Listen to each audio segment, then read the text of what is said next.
This is my 2015 Yamaha R3.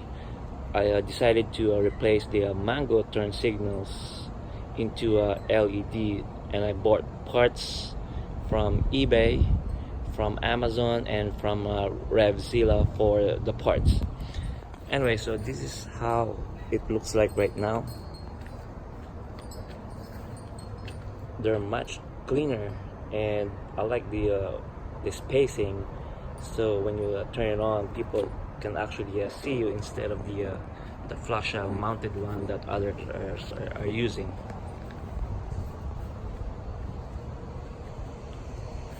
I like myself to be visible, because that's a big problem with a motorcycle is people don't see you, and if you use the flush mount, it's not exactly visible to the opposing vehicles. So anyway,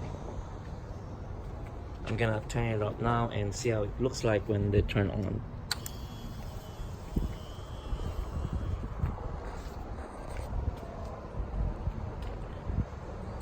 They're very bright, just the camera won't capture it, and I'm using an iPhone XS.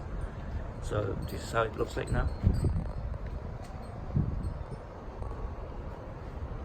Just moving some more angles so you can see it much better. And when I turn on the signals,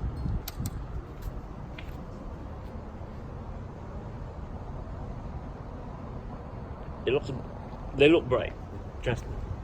Anyway, I'm gonna put the parts in the description so you can see it, and you need some DIY skills, and they're not very hard. Just need to make it work. But anyway, it's very bright. So anyway, thank you so much.